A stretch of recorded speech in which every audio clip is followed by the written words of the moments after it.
Hebreus 10. Ora, visto que a lei tem sombra dos bens vindouros, não a imagem real das coisas, nunca jamais pode tornar perfeitos os ofertantes, com os mesmos sacrifícios que, ano após ano, perpetuamente eles oferecem.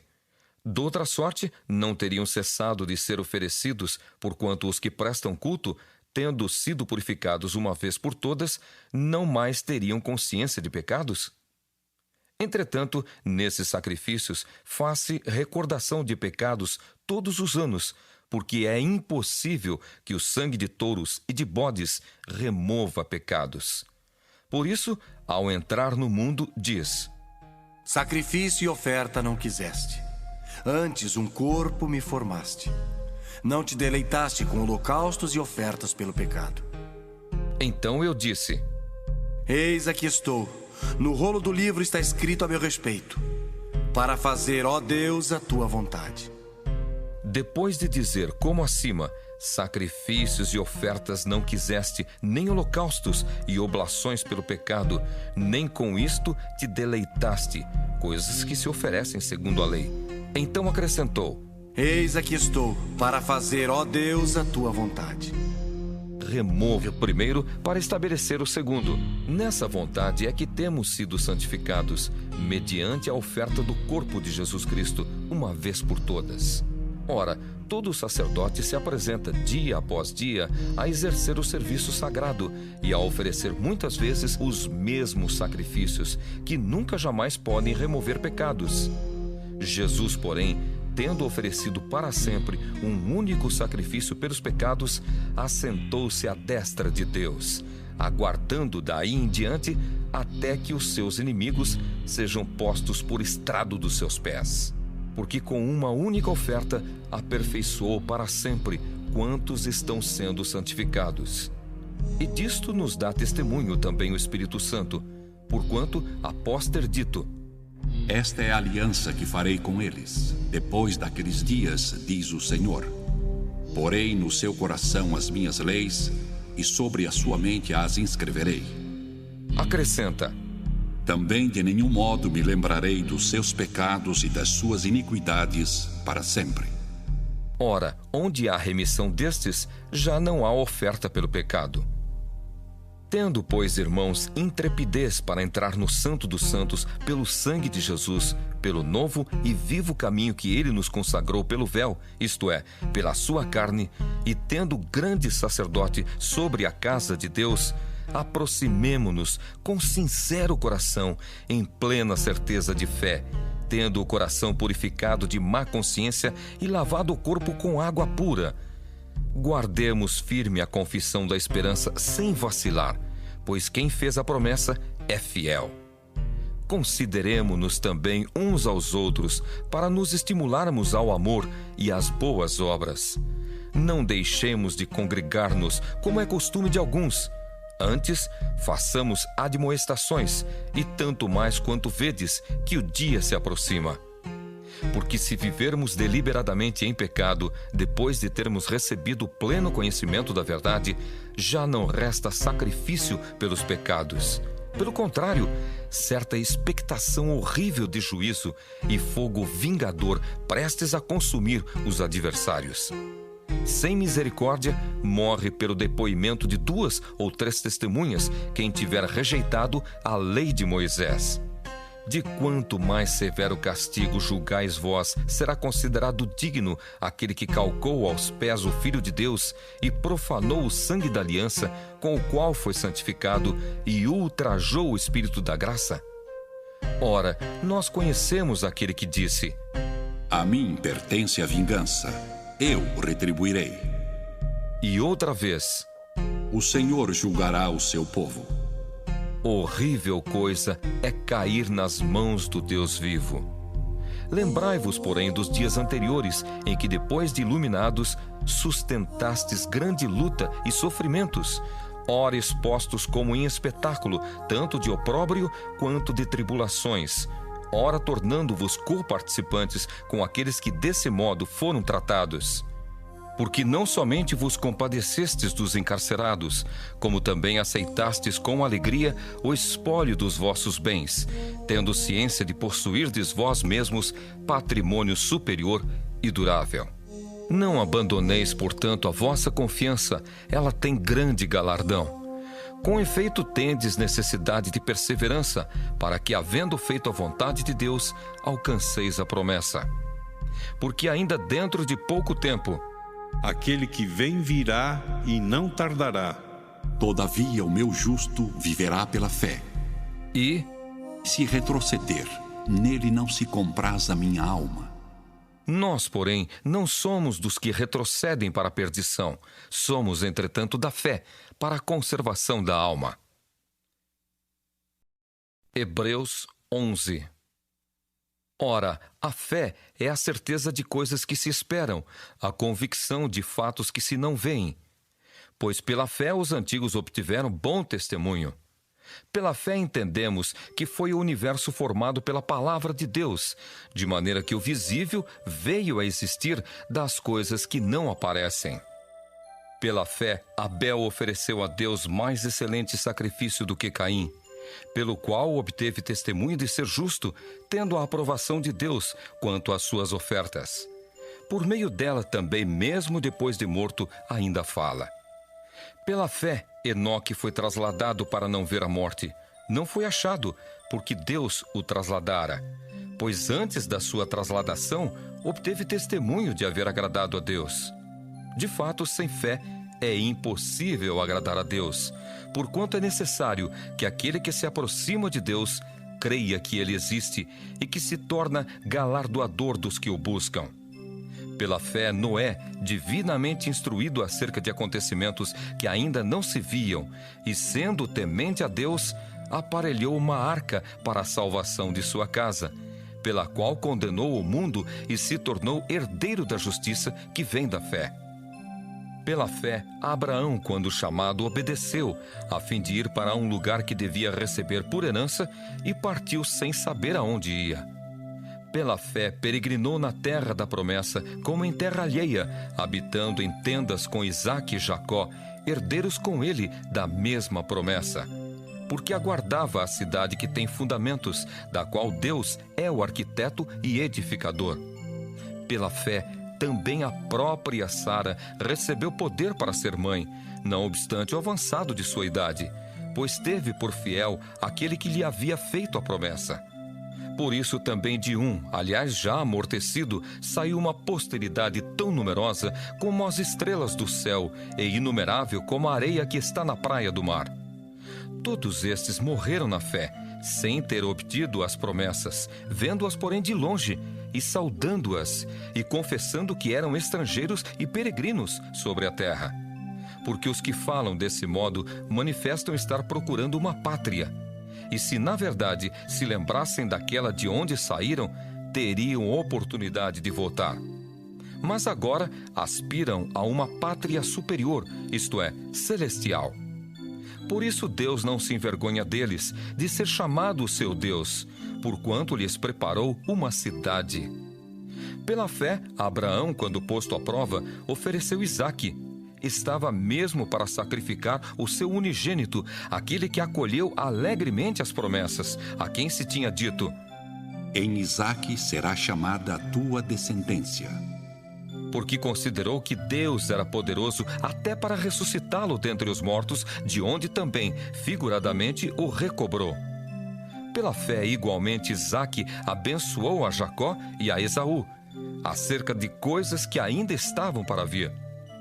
Pela fé, Jacó, quando estava para morrer, abençoou cada um dos filhos de José, e, apoiado sobre a extremidade do seu bordão, adorou. Pela fé, José, próximo do seu fim, fez menção do êxodo dos filhos de Israel, bem como deu ordens quanto aos seus próprios ossos. Pela fé, Moisés, apenas nascido, foi ocultado por seus pais durante 3 meses, porque viram que a criança era formosa. Também não ficaram amedrontados pelo decreto do rei. Pela fé, Moisés, quando já homem feito, recusou ser chamado filho da filha de Faraó. preferindo ser maltratado junto com o povo de Deus a usufruir prazeres transitórios do pecado, porquanto considerou o opróbrio de Cristo por maiores riquezas do que os tesouros do Egito, porque contemplava o galardão. Pela fé, ele abandonou o Egito, não ficando amedrontado com a cólera do rei. Antes, permaneceu firme, como quem vê aquele que é invisível. Pela fé, celebrou a Páscoa e o derramamento do sangue, para que o exterminador não tocasse nos primogênitos dos israelitas. Pela fé, atravessaram o Mar Vermelho como por terra seca. Tentando os egípcios, foram tragados de todo. Pela fé, ruíram as muralhas de Jericó, depois de rodeadas por 7 dias. Pela fé, Raabe, a meretriz, não foi destruída com os desobedientes, porque acolheu com paz aos espias. E que mais direi? Certamente me faltará o tempo necessário para referir o que há a respeito de Gideão, de Baraque, de Sansão, de Jefté, de Davi, de Samuel e dos profetas, os quais, por meio da fé, subjugaram reinos, praticaram a justiça, obtiveram promessas, fecharam a boca de leões, extinguiram a violência do fogo, escaparam ao fio da espada, da fraqueza tiraram força, fizeram-se poderosos em guerra, puseram em fuga exércitos de estrangeiros. Mulheres receberam pela ressurreição os seus mortos. Alguns foram torturados, não aceitando seu resgate para obterem superior ressurreição. Outros, por sua vez, passaram pela prova de escárnios e açoites, sim, até de algemas e prisões. Foram apedrejados, provados, cerrados pelo meio, mortos a fio de espada. Andaram peregrinos, vestidos de peles de ovelhas e de cabras, necessitados, afligidos, maltratados, homens dos quais o mundo não era digno, errantes pelos desertos, pelos montes, pelas covas, pelos antros da terra. Ora, todos estes que obtiveram bom testemunho por sua fé, não obtiveram, contudo, a concretização da promessa, por haver Deus provido coisa superior a nosso respeito, para que eles, sem nós, não fossem aperfeiçoados. Hebreus 12. Portanto, também nós, visto que temos a rodear-nos tão grande nuvem de testemunhas, desembaraçando-nos de todo o peso e do pecado que tenazmente nos assedia, corramos com perseverança a carreira que nos está proposta, olhando firmemente para o autor e consumador da fé, Jesus, o qual, em troca da alegria que lhe estava proposta, suportou a cruz, não fazendo caso da ignomínia, e está assentado à destra do trono de Deus. Considerai, pois, atentamente aquele que suportou tamanha oposição dos pecadores contra si mesmo, para que não vos fatigueis, desmaiando em vossa alma. Ora, na vossa luta contra o pecado, ainda não tendes resistido até ao sangue, e estás esquecidos da exortação que, como a filhos, discorre convosco. Filho meu, não menosprezes a correção que vem do Senhor, nem desmaies quando por ele és reprovado, porque o Senhor corrige a quem ama e açoita a todo filho a quem recebe. É para a disciplina que perseverais. Deus vos trata como filhos. Pois que filho há que o pai não corrige? Mas se estais sem correção, de que todos se têm tornado participantes, logo sois bastardos e não filhos. Além disso, tínhamos os nossos pais segundo a carne que nos corrigiam, e os respeitávamos. Não havemos de estar em muito maior submissão ao Pai espiritual, e então viveremos? Pois eles nos corrigiam por pouco tempo, segundo melhor lhes parecia. Deus, porém, nos disciplina para aproveitamento, a fim de sermos participantes da sua santidade. Toda disciplina, com efeito, no momento não parece ser motivo de alegria, mas de tristeza. Ao depois, entretanto, produz fruto pacífico aos que têm sido por ela exercitados, fruto de justiça.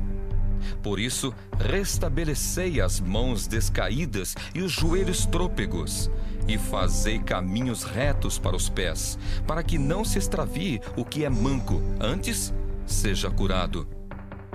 Segui a paz com todos e a santificação, sem a qual ninguém verá o Senhor, atentando diligentemente porque ninguém seja faltoso, separando-se da graça de Deus. Nem haja alguma raiz de amargura que brotando vos perturbe, e por meio dela muitos sejam contaminados. Nem haja algum impuro ou profano, como foi Esaú, o qual por um repasto vendeu o seu direito de primogenitura. Pois sabeis também que posteriormente, querendo herdar a bênção, foi rejeitado, pois não achou lugar de arrependimento, embora com lágrimas o tivesse buscado.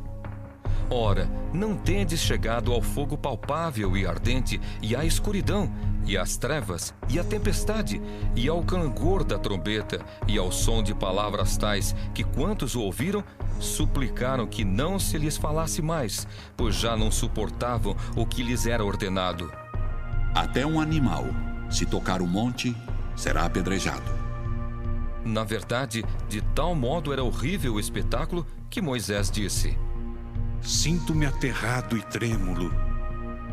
Mas tendes chegado ao monte Sião e à cidade do Deus vivo, a Jerusalém celestial, e a incontáveis hostes de anjos, e a universal assembleia, e igreja dos primogênitos arrolados nos céus, e a Deus, o juiz de todos, e aos espíritos dos justos aperfeiçoados, e a Jesus, o mediador da nova aliança, e ao sangue da aspersão, que fala coisas superiores ao que fala o próprio Abel. Tende cuidado, não recuseis ao que fala, pois se não escaparam aqueles que recusaram ouvir quem divinamente os advertia sobre a terra, muito menos nós, os que nos desviamos daquele que dos céus nos adverte, aquele cuja voz abalou então a terra. Agora, porém, ele promete dizendo: Ainda uma vez por todas, farei abalar não só a terra, mas também o céu. Ora, esta palavra, ainda uma vez por todas, significa a remoção dessas coisas abaladas, como tinham sido feitas, para que as coisas que não são abaladas permaneçam. Por isso, recebendo nós um reino inabalável, retenhamos a graça, pela qual sirvamos a Deus de modo agradável, com reverência e santo temor, porque o nosso Deus é fogo consumidor. Hebreus 13. Seja constante o amor fraternal. Não negligencieis a hospitalidade, pois alguns, praticando-a sem o saber, acolheram anjos. Lembrai-vos dos encarcerados, como se presos com eles, dos que sofrem maus tratos, como se com efeito vós mesmos, em pessoa, fosseis os maltratados. Digno de honra entre todos seja o matrimônio, bem como o leito sem mácula, porque Deus julgará os impuros e adúlteros. Seja a vossa vida sem avareza. Contentai-vos com as coisas que tendes, porque ele tem dito: De maneira alguma te deixarei, nunca jamais te abandonarei. Assim afirmemos confiantemente: o Senhor é o meu auxílio, não temerei. Que me poderá fazer o homem? Lembrai-vos dos vossos guias, os quais vos pregaram a palavra de Deus, e considerando atentamente o fim da sua vida, imitai a fé que tiveram. Jesus Cristo, ontem e hoje, é o mesmo e o será para sempre. Não vos deixeis envolver por doutrinas várias e estranhas, porquanto o que vale é estar o coração confirmado com graça, e não com alimentos, pois nunca tiveram proveito os que com isto se preocuparam. Possuímos um altar do qual não têm direito de comer os que ministram no tabernáculo. Pois aqueles animais cujo sangue é trazido para dentro do Santo dos Santos pelo sumo sacerdote, como oblação pelo pecado, têm o corpo queimado fora do acampamento. Por isso foi que também Jesus, para santificar o povo pelo seu próprio sangue, sofreu fora da porta. Saiamos, pois, a ele fora do arraial, levando o seu vitupério. Na verdade, não temos aqui cidade permanente, mas buscamos a que há de vir. Por meio de Jesus, pois, ofereçamos a Deus sempre sacrifício de louvor, que é o fruto de lábios que confessam o seu nome. Não negligencieis igualmente a prática do bem e a mútua cooperação, pois com tais sacrifícios Deus se compraz. Obedecei aos vossos guias e sede submissos para com eles, pois velam por vossa alma como quem deve prestar contas, para que façam isto com alegria e não gemendo, porque isto não aproveita a vós outros. Orai por nós, pois estamos persuadidos de termos boa consciência, desejando em todas as coisas viver condignamente. Rogo-vos com muito empenho que assim façais, a fim de que eu vos seja restituído mais depressa. Ora, o Deus da paz, que tornou a trazer dentre os mortos a Jesus, nosso Senhor, o grande pastor das ovelhas, pelo sangue da eterna aliança, vos aperfeiçoe em todo o bem, para cumprirdes a sua vontade, operando em vós o que é agradável diante dele, por Jesus Cristo, a quem seja a glória para todos sempre. Amém. Rogo-vos ainda, irmãos, que suporteis a presente palavra de exortação, tanto mais quanto vos escrevi resumidamente. Notifico-vos que o irmão Timóteo foi posto em liberdade. Com ele, caso venha logo, vos verei. Saudai todos os vossos guias, bem como todos os santos. Os da Itália vos saúdam. A graça seja com todos vós.